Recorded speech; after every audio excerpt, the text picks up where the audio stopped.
once was an island blanketed in forests, a thriving island supporting a rich ecosystem found nowhere else in the world.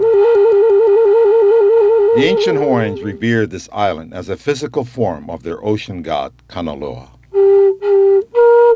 Then over 200 years ago, man began to destroy this island, now called Kaho'olawe.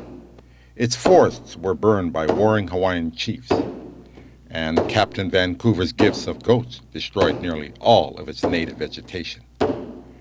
Ranching furthered this devastation. Then, beginning in World War II, the Navy used Kaho'olawe as a target range.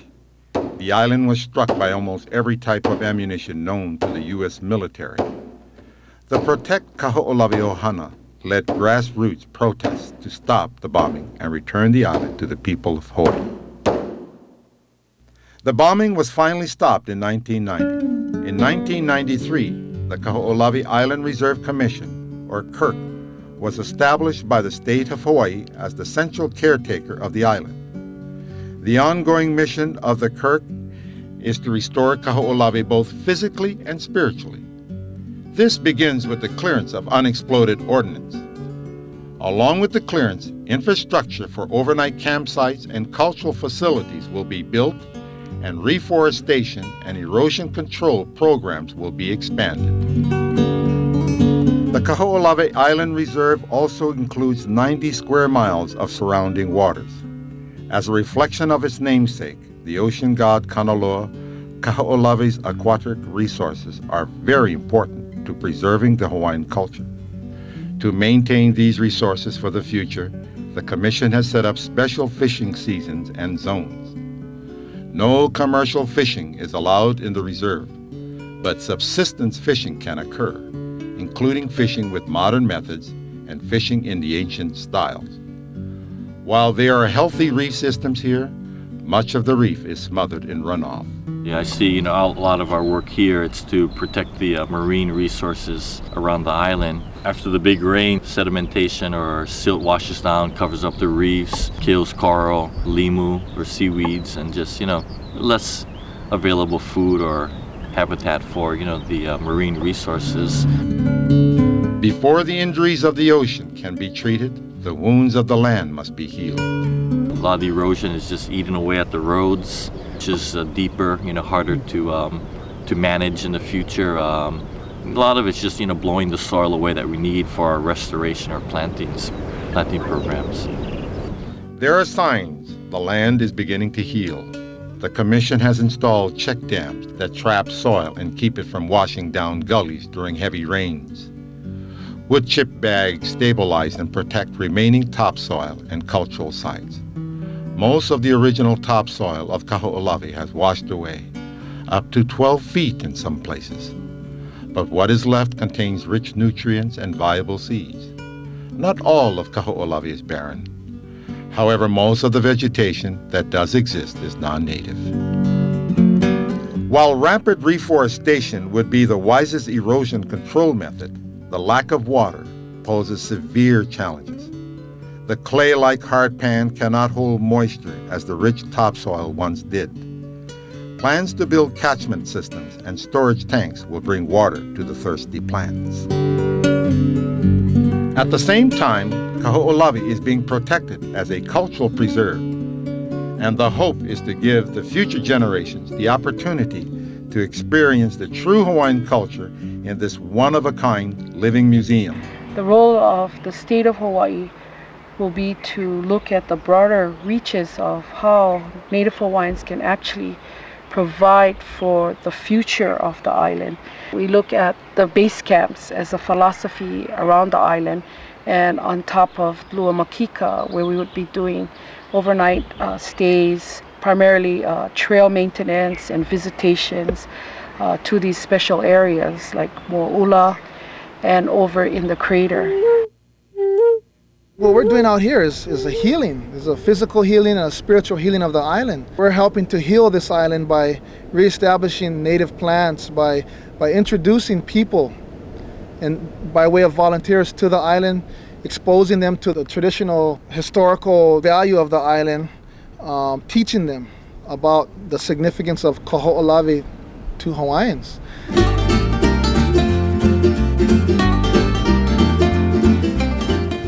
Kaho'olawe presents a unique opportunity to learn from our ancestors. We can do the same practices in the same location and pass this knowledge on to the keiki, or children. The Kirk is developing a partnership with the Protect Kaho'olawe Ohana to provide cultural and educational activities in the reserve. For instance, the annual Makahiki procession has traversed the island in honor of the god Lono. Several heiau and shrines have already been restored or built, and many more are planned. A gathering house has also been built at Kaho'olawe. A hula platform has been built there for the use of hula halau to pass on the stories of Kanaloa. Similar structures are planned for each ili or land section around the island. In these areas, students will learn traditional protocol and chants, as well as help protect the resources for the future. Kaho'olawe is where our Hawaiian culture has been revitalized, and where we as Hawaiians have come in touch with our soul as a people. And not only Hawaiians need to practice Hawaiian culture, and not only Hawaiians should practice Hawaiian culture. Everyone who lives in Hawaii and calls Hawaii home should be part of the process of celebrating the Hawaiian way of life and experiencing the Hawaiian way of life and truly living according to those values.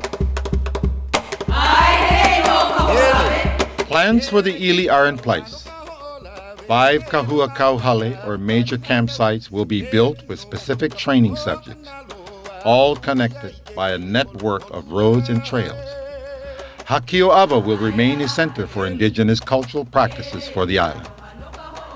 Kuhia Kaulana will become a center for educational visits using the historic ranch area. Kealakahiki will provide wayfinding and ocean studies. Lua Makika will provide a focus for restoration activities and methods. Honoko'a will be preserved as a pristine archaeological site, and Kealakahiki and Aleale will be protected for their rare plant species. This infrastructure, plus the reforestation with native plants, will establish Kaho'olawe as the piko, or the spiritual center of Hawaii.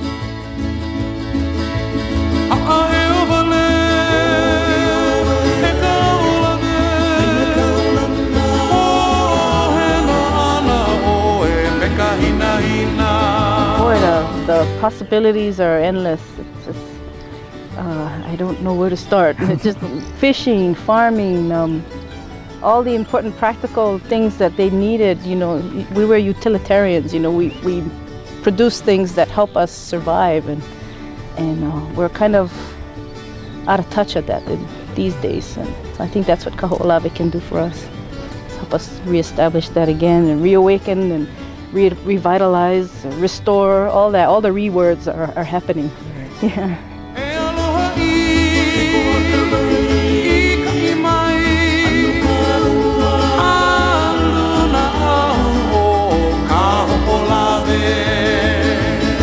I feel like I have a very special connection with this place.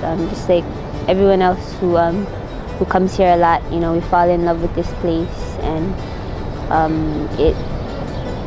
it keeps me centered when I'm in other places. You know, there's always a part of me that's kind of, you know, back here.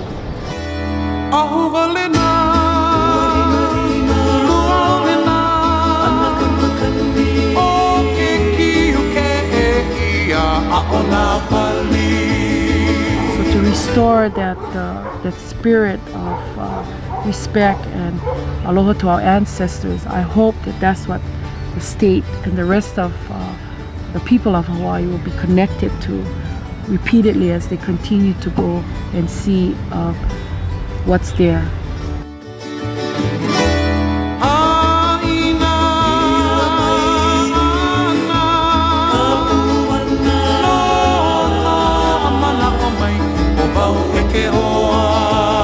Most people, for the most part, are very interested in what we're trying to revitalize and restore, and are more than happy and more than willing to help and to jump in there. And I think they're leaving a really cool legacy for them and their children. I mean, look, doesn't look like a lot now, but come back later and it'll be different. It'll be, you gotta visualize the forest. It's there. Yeah.